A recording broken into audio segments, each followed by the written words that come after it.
Alright, guys, we're on chapter 5 of The Art of War, Potential Energy.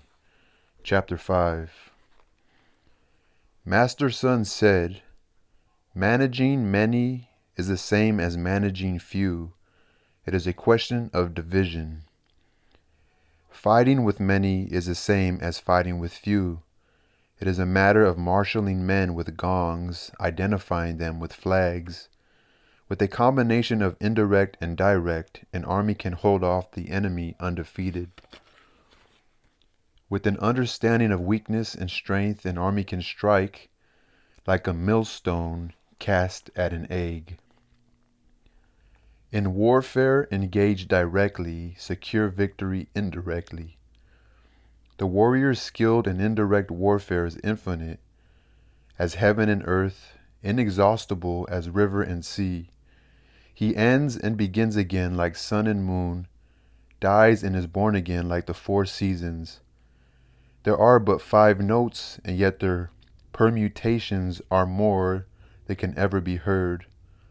There are but 5 colors, and yet their permutations are more than can ever be seen. There are but 5 flavors, and yet their permutations are more than can ever be tasted. In the dynamics of war, there are but these 2, indirect and direct, and yet their permutations are inexhaustible. They give rise to each other in a never-ending, inexhaustible circle. A rushing torrent carries boulders on its flood. Such is the energy of its momentum. A swooping falcon breaks the back of its prey. Such is the precision of its timing. The skillful warrior's energy is devastating his timing tout. His timing is tout. His energy is like a drawn crossbow, his timing like the release of a trigger.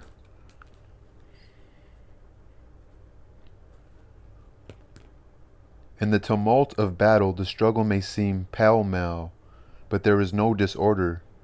In the confusion of the melee, the battle array may seem topsy-turvy, but defeat is out of the question. Disorder is founded on order, fear on courage, weakness on strength. Orderly disorder is based on careful division, courageous fear on potential energy, strong weakness on troop dispositions.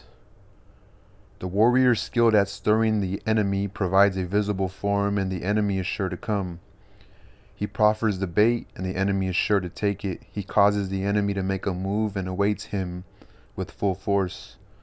The skillful warrior exploits the potential energy. He does not hold his men responsible. He deploys his men to their best, but relies on the potential energy. Relying on the energy, he sends his men into battle like a man rolling logs or boulders. By their nature, on level ground, logs and boulders stay still. On steep ground they move, square, they halt. Round, they roll. Skillfully deployed soldiers are like round boulders rolling down a mighty mountainside. These are all matters of potential energy. So chapter 5, potential energy.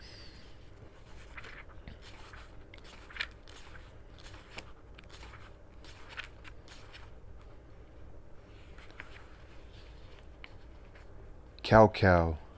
In war, rely on the potential energy of the situation. Wang Zi.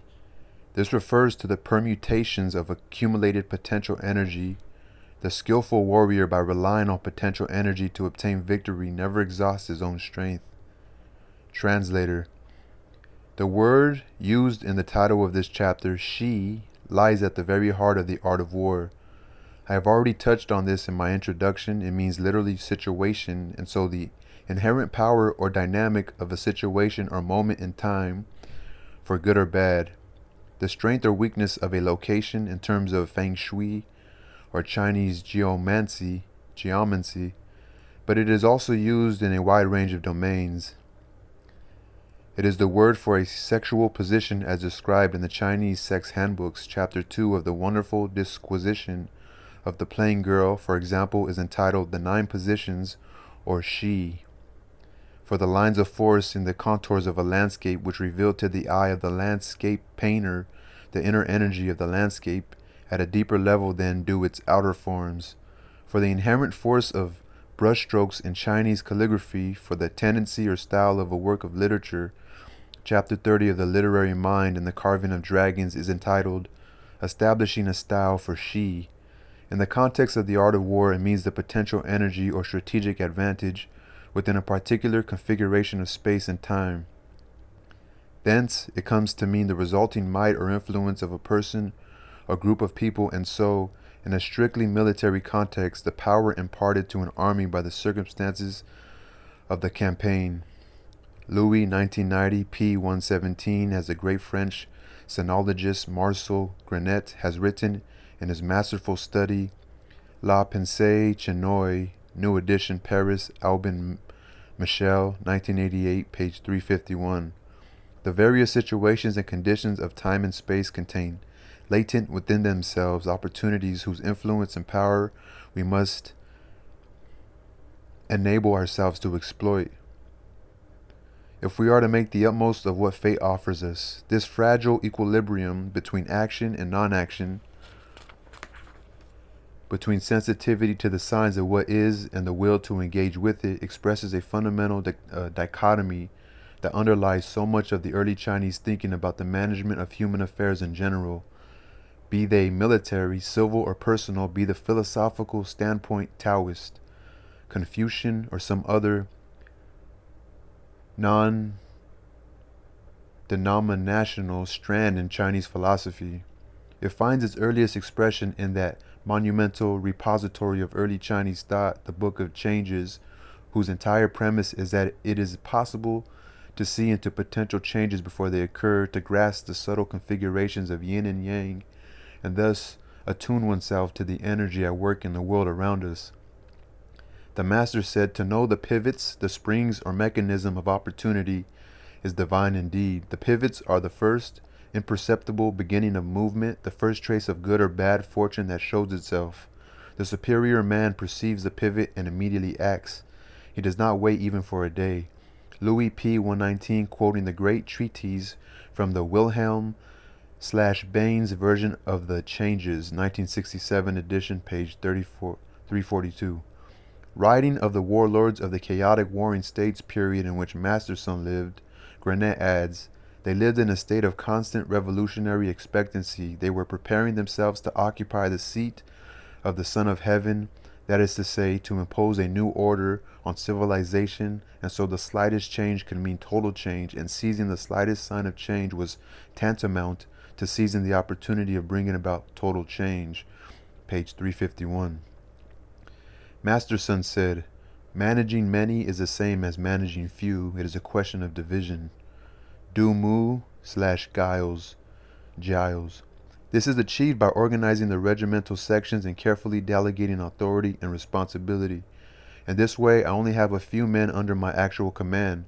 The first Han Emperor once said to his general Han Xin, how large an army do you think I could lead? To which Han Xin replied, not more than 100,000 men, your majesty. And you? Asked the emperor. The more the better, replied Han Xin. Fighting with many is the same as fighting with few. It is a matter of marshalling men with gongs, identifying them with flags. Zhang Yu, when many troops are deployed, and the distances between them are great, they cannot see or hear each other. With the use of gongs as a signal for retreat and flags as a signal for attack, the brave do not find themselves advancing in isolation, and the fearful do not end up retreating alone. Compare Chapter 7. With the combination of indirect and direct, an army can hold off the enemy undefeated. Cao, going straight out into battle is direct. Appearing from the rear is indirect. Li Quan, confrontation is direct, lateral excursions are indirect. Without indirect tactics or surprise troops, victory is unattainable. Jian Lin, face to face with the enemy, use direct formations, but react with indirect tactics or surprise troops on the flanks and to the fore and rear, and victory is assured. He Yangzi, troop configurations are infinite in their variety. They are all potentially direct and indirect. Inasmuch as the enemy comes to see our direct tactics as indirect and our indirect tactics as direct, then the direct becomes indirect and the indirect direct. When General Han Xin arrayed his men with their backs to the river, at the same time sending a surprise force around the hill, taking the Zhao's standards and destroying their state, he was using both kinds of tactics, direct, backs to the river, and indirect, around the hill. The same general assembled his troops outside the city of Linjin, feigning a frontal assault, and simultaneously launched a surprise attack using wooden tubs by way of Xianyang, and took the king of Wei prisoner. The frontal formation of Linjin was direct, and the attack via Xianyang indirect. The combination of direct and indirect is the key to victory. Compare Historical Records, Chapter 167, History of the Former Han, Chapter 34. Zhang Yu. Different people have different ideas of meaning of direct and indirect. Master Wei Lao said that direct tactics prized frontal attack, while indirect tactics preferred attack from the rear. This was also Cao Cao's way of thinking. Duke Li held a similar view. All of these thinkers treated direct and indirect as two separate things, failing to see how the two are interlocked, how they merge and transform into one another. Emperor Taozong of the Tang dynasty was the only person to grasp this. Turn an indirect maneuver into a direct one by causing the enemy to see it as direct. In this way, a frontal attack becomes indirect, and vice versa. The secret lies in utterly confusing the enemy so that he cannot fathom our intent. Guiles. To put it perhaps a little more clearly, any attack or other operation is direct, on which the enemy has had his attention fixed, whereas that which is indirect takes him by surprise or comes from an unexpected quarter. If the enemy perceives a movement which is meant to be indirect, it immediately becomes direct. Translator. This is the first appearance of the art of war of the pair of terms Zhang and Qi, direct and indirect, which are so central to Master Sun's strategic ideas. They could also be translated as orthodox and unorthodox, regular and irregular, straightforward and surprise, overt and covert. What Master Sun has in mind is the complementarity of the fixed assault and the flexible maneuver. As Brigadier General Sam Griffith puts it, pp. 34-35, the science or art of tactics was born. The enemy engaged by the Zhang orthodox force was defeated by the Ji unorthodox, unique, rare, wonderful force or forces. The normal pattern was a holding or fixing effort by the Zhang, while Zi or Qi groups attacked the deep flanks and rear. Distraction assumed great importance, and the enemy's communication became a primary target. The French translator Jean Levy, like He Yangzi, illustrates the point with one of Han Xin's exploits, going on to expound the point with characteristically French brilliance and wit. General Han Xin, by repairing the suspended mountain walkways between Chang'an and Sichuan, deluded his enemy into thinking that this normally indirect route was the one he had chosen, and therefore into regarding it as the direct route was the one he had chosen, and therefore into regarding it as the direct mode of operation and preparing against it. Meanwhile, General Han was in fact planning to attack the enemy via Chenkang, and this, otherwise perfectly normal, route now became a surprise attack. When the frontal attack is the norm, a flanking attack becomes the exception. When the flanking attack is the norm, the frontal attack becomes the exception. Both norm and exception depend on what the other party is expecting. It is on the basis of the other's expectations that one has to make decisions and surprise him with his guard down. One must always be one step ahead and guess what he is guessing about our own plans in order to turn his own calculations against him. This dialectic of the direct and the indirect brings us face to face with the infinite modalities of the paradox of the liar. Sometimes an excess of scheming can cause one to blunder, whereas the total absence of scheming is a supreme scheming. If one is scheming against an enemy who was not scheming at all, one may end up the victim of one's own cleverness, having incorrectly assumed that he was scheming. Thus subtlety and stupidity become one. Subtlety and stupidity become one. One can understand why certain generals in despair resorted to consulting the Book of Changes for their decisions. My translation. With an understanding of weakness and strength, an army can strike like a millstone cast an egg. like throwing a rock on an egg. With an understanding of weakness and strength, an army can strike like a millstone cast at an egg. Cao Cao, by attacking that which is weakest with that which is strongest. He Yang Zi, in warfare, a knowledge of the weakness and strength and the potential energy of the situation ensures victory. Zhang Yu, in assembling the troops, first be sure of the proper division of units, then perfect the banners and other forms of communication. Then be clear about the direct and indirect tactics. Once these elements are discerned, then the strength and weakness of the situation will be apparent. Translator, strictly speaking, the stone referred to is a large grindstone. Millstone seems to convey better the relative size and weight. In warfare, engage directly, secure victory indirectly.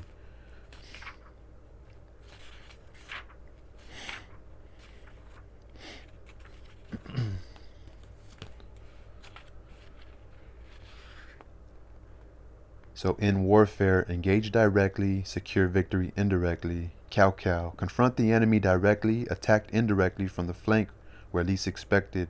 Zhang Yu, first engage the enemy directly, at the same time steadily developing an indirect assault, either by pounding the enemy's flanks or falling on his rear. Giles, a brilliant example of indirect tactics which decided the fortunes of a campaign, was Lord Robert's night march round the Pei-War Kotal in the Second Afghan War. The Way in Its Power, Chapter 57. Rule the state directly, wage war indirectly, gain the empire through non-action. The warrior skilled in indirect warfare is infinite as heaven and earth.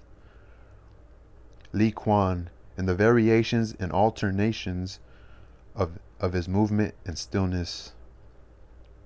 Inexhaustible as river and sea, Li Quan, infinitely flexible and mobile. Zhang Yu, infinitely resourceful in launching indirect attacks in response to the changing situation. He ends and begins again like sun and moon, dies and is born again like the four seasons. Li Quan Du Yu Zhang Yu.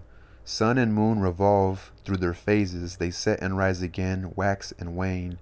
The seasons alternate, they move through cycles of hot and cold. The infinite variations of direct and indirect are like the setting and rising of the sun and moon, like the alternations of the seasons. Sun Bin's Art of War, Chapter 31, Direct and Indirect. The fundamental pattern of heaven and earth is such that when something has reached its apogee, apogee, it goes around its cycle again. When it has waxed, it wanes. This is seen in the sun and moon. It is seen in the four seasons. War is victory through form. The changes of victory through form are as infinite as the changes of heaven and earth. There are but 5 notes. Li Quan, Gong, Shang, Ju, Zi, Yu, the 5 notes of the old pentatonic scale, and yet their permutations are more than can ever be heard.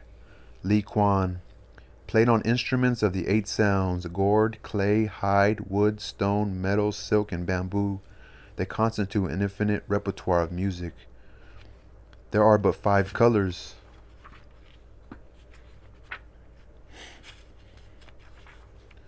Li Quan, blue, yellow, red, white, and black, and yet their permutations are more than can ever be seen. There are but 5 flavors. Li Quan, sour, pungent, salty, sweet, and bitter, and yet their permutations are more than can ever be tasted. Li Quan, this is the art of the chef. Zhang Yu, these are the analogies of the infinite variations of direct and indirect. In the dynamics of war, there are but these 2, indirect and direct, and yet their permutations are inexhaustible. They give rise to each other in a never-ending, inexhaustible circle. Wang Zi, indirect and direct are the key to the door in warfare, the pivotal force in gaining victory. They revolve in an inexhaustible circle. Breaking that circle means defeat.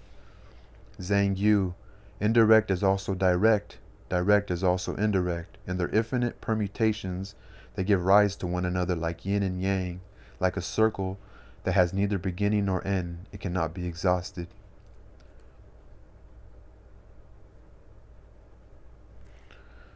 A rushing torrent carries shoulders.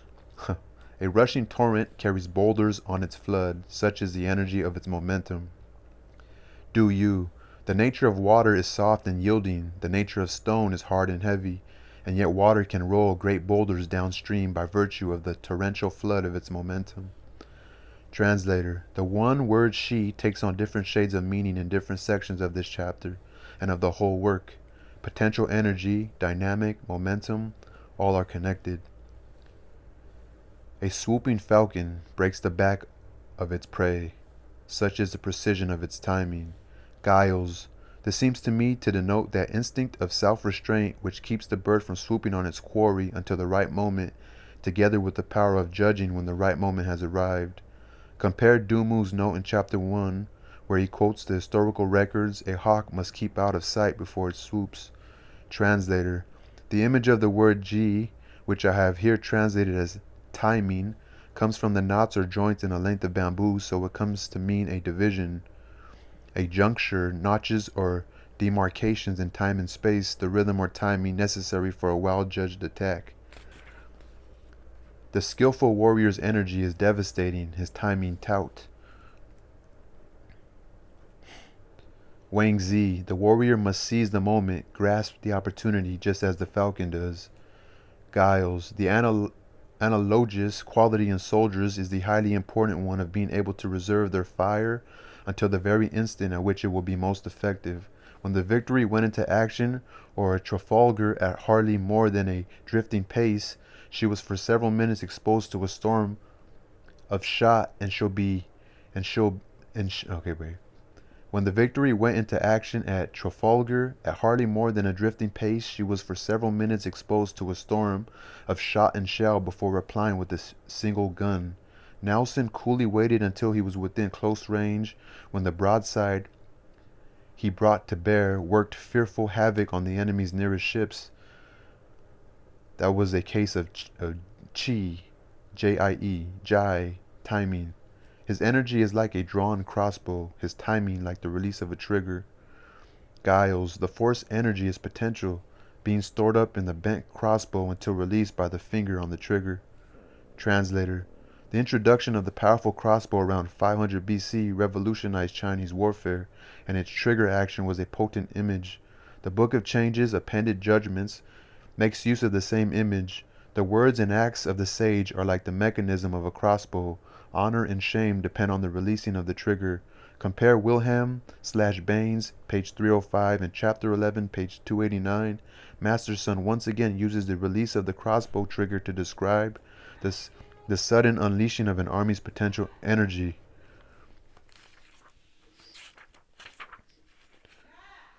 Hold on! Alright, I gotta do 2 videos. I apologize for the disturbance in this chapter. Let's continue. We're almost done. In the tumult of battle, the struggle may seem pell-mell, but there is no disorder. In the confusion of the melee, the battle array may seem topsy-turvy, but defeat is out of the question. Mei Yao Chen. Divisions have in fact been fixed, signals and flags have been ordained. Therefore, despite all the comings and goings, the breaking and joining of ranks, though the fighting may seem disordered, it is not so. The battle array may appear to have no front or rear. Everything may appear to be going around in circles, but there is no question of defeat. Giles. It is a little difficult to decide whether the words signifying disorder and confusion should not be taken as imperatives. Fight in disorder for the purpose of deceiving the enemy, and you will be secure against real disorder. Translator. Niu and Wang, 1991, do indeed take the words in this sense. Feign disorder and confusion in the ranks and thereby ensure victory. This is an example of using the potential energy of the situation to deceive the enemy. Disorder is founded on order, fear on courage, weakness on strength. Dumu. In other words, if you wish to feign disorder and entice your enemy into the fray, you must first achieve a high degree of order. If you wish to feign fear and lure your enemy into a trap, you must first achieve a high degree of courage. If you wish to feign weakness and lead the enemy into hubris, you must first achieve a high degree of strength. So right here, I'm just writing words down that I could look up, and I post them on my vlogs.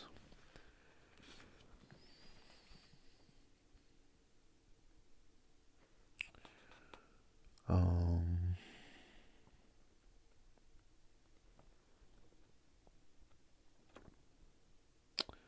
Orderly disaster is based on careful division, not disaster. Orderly disorder is based on careful division. Zhang Yu. Apparent disorder masking real order is based on sound division and organization. Courageous fear on potential energy. Zhang Yu Dumu, Records of the Grand Historian, Biography of Sun-Bin. Apparent fear masking real courage is founded on the potential energy of a favorable situation. The way General Pang Wan attacked the state of Han in 34 before Christ, and the Qi General Tianji went to the aid of his ally Han. Sun Bin, cripple's son, a descendant of Master Sun, and a deadly enemy of Pang Wan, the man originally responsible for amputating his legs at the knees, said to General Tian, "The troops of those three western states, Wei, Han, and Zhao, have always been fierce and contemptuous of the men of Qi. In fact, with them, Qi has a reputation for fear and cowardice. A skillful warrior will turn the potential energy of this situation to his own advantage, march the troops of Qi into the territory of Wei, and then with each succeeding night let them make a show of a dwindling number of campfires from 100,000 to 50,000 to 20,000. Thereby making it seem as if the men of Qi are deserting in thousands, or are deserting in droves. The key expend the key ex, QI, so the key expeditionary the key expeditionary force did exactly this. When General Pang Wan heard of it, he was delighted and exclaimed, "I always knew that the men of Qi were cowards and deserters." He pursued them hotly for several days. The men of Qi came to the narrow defile at Maling, where Sun Bin gave orders for a tree to be inscribed with the words, "Pang Wan died beneath this tree." He then secretly stationed 10,000 of his crossbow archers on either side of the defile and instructed them to let loose their arrows at the first sign of the lighting of a torch. Sure enough, General Pang arrived that very night and, seeing the inscription on the tree, gave orders for a torch to be lit so that he could read it. In that instant, before he could finish reading the inscription, 10,000 crossbows discharged their arrows, and his force was annihilated. He himself took his own life with his sword, exclaiming, "Let the glory be Sun Bin's." Strong weakness on troop dispositions. Zhang Yu, the founding emperor of the Han dynasty, Liu Bang, wishing to attack the Xiongnu barbarians, sent a number of spies to report on the condition of their forces.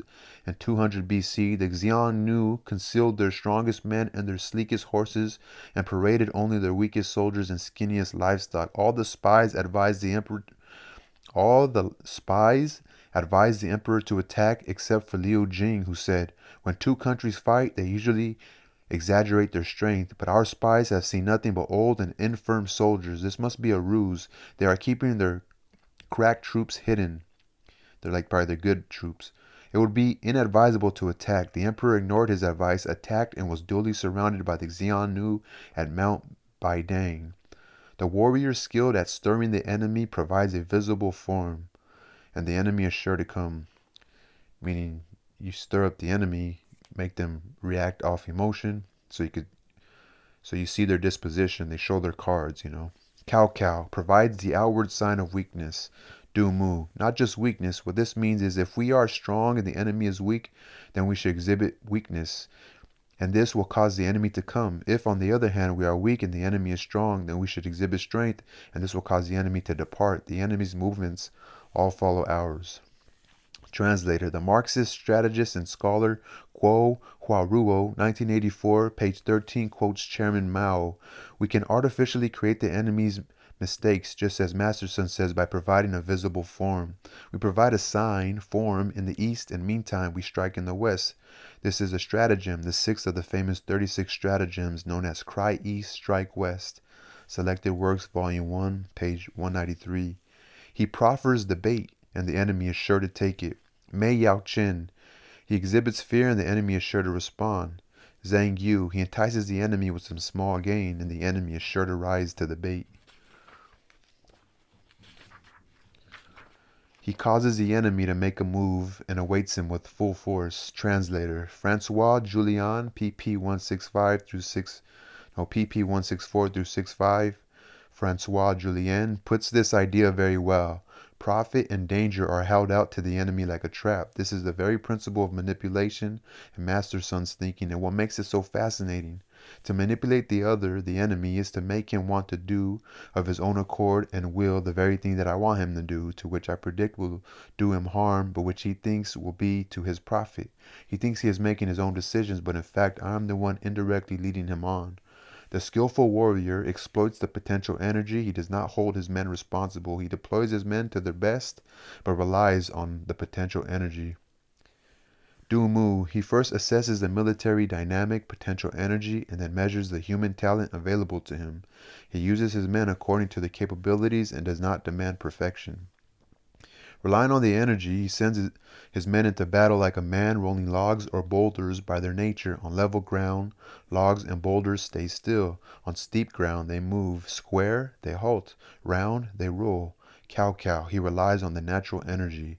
Mei Yao Chen, logs and boulders are heavy objects. It is their own energy that enables them to move with ease.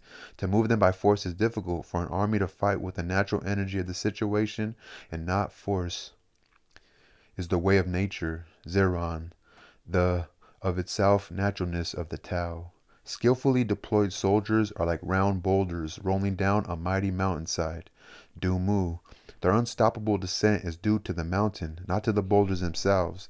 The main drift of this chapter is the importance in the war of relying on the energy of the situation itself, using speed and sudden attack. In this way, a great deal can be achieved with little expenditure of force. Mei Yao Chen, when round boulders are on the mountainside, their energy is great. One man can push them downhill, and 1,000 would be unable to check their descent. Wei Zi, the boulders cannot roll of their own accord. It is the potential energy of the mountain that makes them unstoppable. Zhang Yu, likewise, it is potential energy that makes an army victorious. According to Li Jing and also the book of Master Huainan, there are three kinds of potential energy in warfare. The first is when a general despises the enemy and his officers love to fight. When ambition soars into the clouds and spirits blow like the wind, this is the energy of enthusiasm. The second is when one side finds itself in a narrow defile between mountains where paths wind and narrow openings abound, where one man can hold the place and 1,000 cannot pass through. This is the energy of terrain. The third is when the enemy is lax, weary, hungry, and thirsty, when his forward camp is not yet pitched and his rear van has not yet crossed the river. If one takes advantage of the situation, this is strategic energy. Thus, to send men into battle relying on potential energy is like letting a round ball roll down a steep slope. The slightest exertion of force can have huge results. These are all matters of potential energy. These are all matters of potential energy. I feel like when I got distracted, I read differently this second part, right? Anyway, maybe this distraction wakes you guys up to understanding. So this one is potential energy. Peace.